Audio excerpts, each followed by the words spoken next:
Magandang araw po sa inyo lahat. Ito po yung likod si Freddy dito sa Texas. And in YouTube channel, you could subscribe to my channel at Filipino sa America Blog YouTube channel. Okay? And you could subscribe to me by pressing the red button below. And it's all free. So you could subscribe to my channel if you haven't yet done it. Okay? And as well as give me a big thumbs up for this video, and I really appreciate it. And you could make comment in English or in Filipino to your families, to your family circle, friends and benefactors, and all the communities within your area, in barangay there in the Philippines. Okay? Thank you so much. And again, this is your host Freddy. Now, ang topic ko po ngayong araw na ito ay tungkol sa sedition na maaaring gawin o pag-aresto sa dating Pangulong Rodrigo Roa Duterte any moment from now. Sapagkat naka-schedule ho siya na magkaroon ng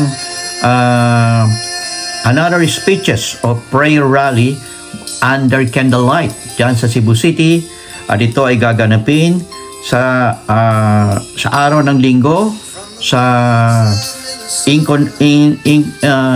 kasabay nito ang anniversary ng EDSA People's Power that was held in 1986. Okay? At ito ay gagawin sa Cebu at i-expose ni Rodrigo Roa Duterte ang economic and political landscape na kasalukuyan daw sa Pilipinas. Pero ito ay puro kasinungalingan sapagkat kung titingnan nyo ay talagang umaangat ang Pilipinas when it comes to economy.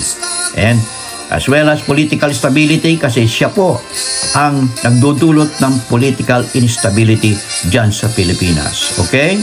At siya ay maring arestuin bago dumating yan o mismo sa araw na yan siya arestuin dyan sa Cebu City. Nag-voice out ng Presidente Bongbong Marcos Jr. tungkol sa ginagawa niyang katraidoran sa Pilipinas sapagkat gusto niyang i-launch ang Republic of Mindanao under the state of China. Ito ay hindi katanggap-tanggap sa mga lahat ng political parties diyan sa Mindanao at maging sa ibang parte ng Pilipinas kasi ito ay ang tawag dito ay sedition at treason kung may gera. Pero maaaring ngayon ay sedition at pangalawa ay yung nakapending sa kanya na maaaring ibaba na rin ng ICC dahil sa kanyang inutos na pagpatay sa 30,000 Pilipino kasama na ang mga sanggol at kabataan diyan sa Pilipinas. Kaya ako ay humihiling sa ating administrasyon na pairali ng batas with due process to make arrest to ex-President Rodrigo Duterte for sedition. Okay? And yung ibang party na kasangkot yan. Sa pamamagitan ng ICC, arrest warrant, warrant of arrest, or sedition. Dalawa ho ang pwedeng pagpilian o pwedeng sabay dyan sa Pilipinas. Sa araw na yun ng February 25, 2024, dyan sa Cebu City, sa newly open Katauhan dyan sa Cebu City. Newly open po ito na i-grace daw ni Rodrigo Duterte.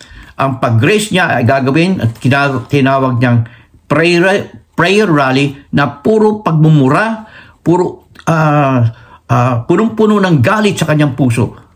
At ito ay hindi po pagiging patriotic, kundi ito po ay katraidoran sa bansang Pilipinas. At sa lahat ng kanyang mga nagawa, ng kanyang 6-year term, ay naghirap ang Pilipinas, naghirap ang lahat ng mga Pilipino. At ngayon, nung itinransfer niya ang administrasyon from his administration to the newly administration of President Bongbong Marcos Jr., ay umangat ang Pilipinas. Katunayan, ang International Monetary Fund at World Bank ay pinupuri ang gobyerno ng Pangulong Bongbong Marcos Jr. at ng world community ay tinanggap ang Pilipinas as haven for those retiree all over the world. Kasama ho natin ang Malaysia. Naunahan natin ang Malaysia.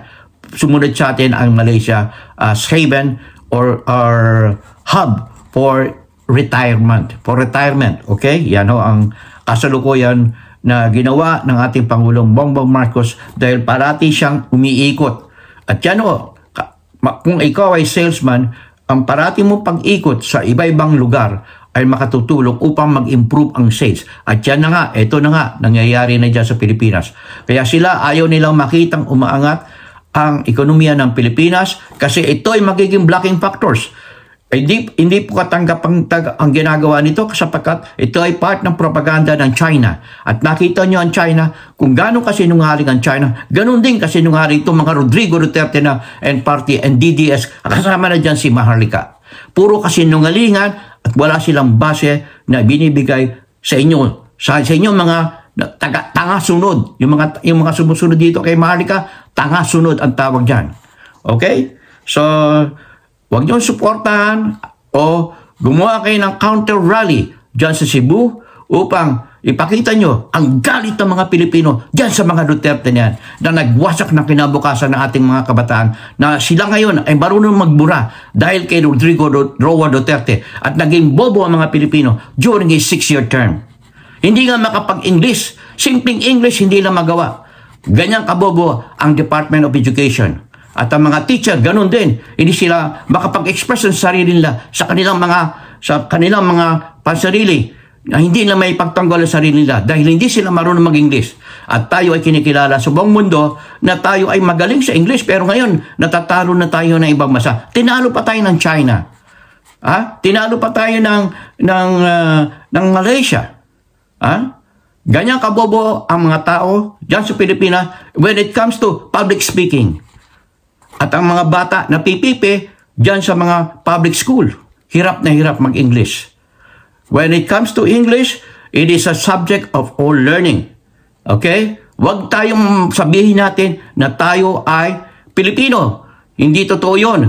Pilipino ka pero dapat dalawang language natin, English and Filipino, and both of them should be good in order for us to promote several factors, productivity, learning process, kasama na dyan ay siyempre, of course, education, and most especially those college graduates who could not engage themselves in English conversation during interview, like most especially there in call center. Okay?